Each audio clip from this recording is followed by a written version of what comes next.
Emotions are powerful, but they don't have to run your life. You ever said something in the heat of the moment? I mean, you instantly regretted it after you said it. Maybe you snapped at someone, you fired off a harsh email, maybe you just shut down completely. And then afterwards, you're thinking, like, why can't I just keep it together? Why do I keep giving my power away? Why do I keep allowing these people to mess with me? You ever felt like that? You're not alone, because there's plenty of us that felt like that. And that's why in this video, I'm going to give you 3 tools that you can use right now today. Toughest moments. Let's get to work. Years ago, I got into a disagreement. I got into a real disagreement with a teammate that criticized my work. Now, anybody that's an artist know that you're very sensitive about your work. You're very particular about it, especially if you worked on it all day. Now, this criticism, it didn't come in a positive light. It was more like a hating criticism, or, talking about you, not really trying to help you or give you positive feedback, or, encourage you to do better, just real hate, a real hate. And then all of a sudden, I just lost it. I completely lost it. Then I raised my voice, I got defensive, and I just completely walked out of the room. Had that awkward conversation with my manager. And then the whole team after that day, after that time, was just tense and on edge. We just really didn't collab together properly.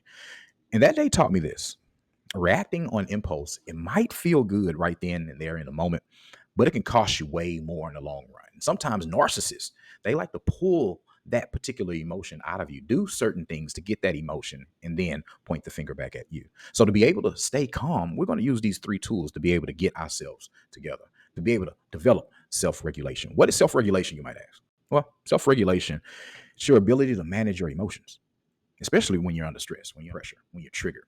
It's not really about suppressing how you feel. What it's about slowing down, creating a space, and choosing your response instead of defaulting to a certain reaction. And the best part, like any different skill, you can learn it. You can be trained. It can be developed. So these things I'm going to go into, the strategies to master your self-control. The first thing that I want to talk about is the 90-second reset. Now, this 90-second reset, neuroscience, it shows us that when a strong emotion hits, it floods your brain for about 90 seconds. Some call it, the amygdala is getting clouded. Your amygdala is being clouded with all these signals of emotions. And if you don't feed it, if you don't ruminate, if you don't replay the story in your head over and over and over, what's going to happen? It's going to pass. It's going to pass. It's going to subside. It's going to create a space where you can think more clearly. And so next time that you're triggered, what I want you to do is set a timer for 90 seconds. I want you to step away. I want you to breathe and let the wave move before you react. Don't react based on that feeling. Allow it to flow, allow it to move, respect the right of way of your emotions, and then proceed to make a decision. The second thing that we can do, the second strategy to master self-regulation, you want to pause and ask yourself this. And we call it the internal weather check.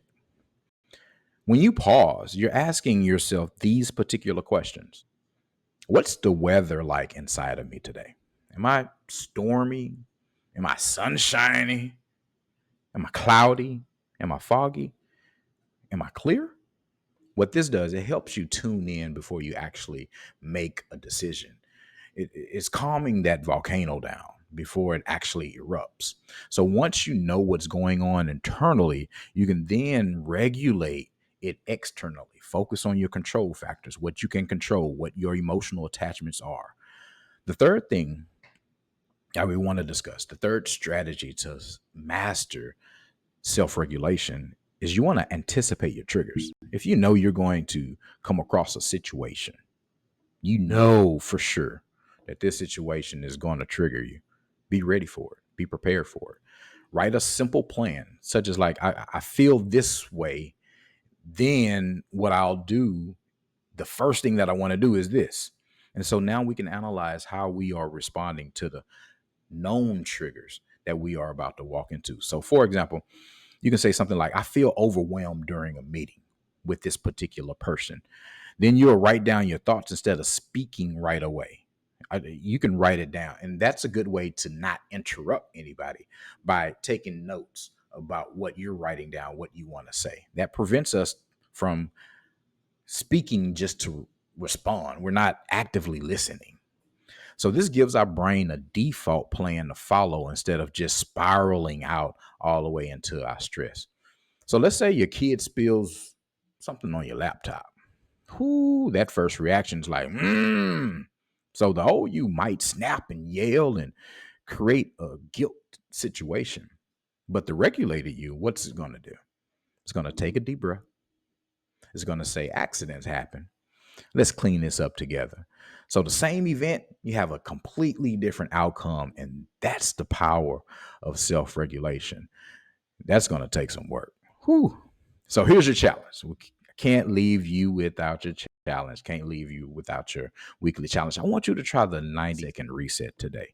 That 90-second reset. Next time something triggers you, I want to give yourself about 90 seconds to allow that situation, allow that emotion to pass before you actually respond. And once you try it, I want you to come back here.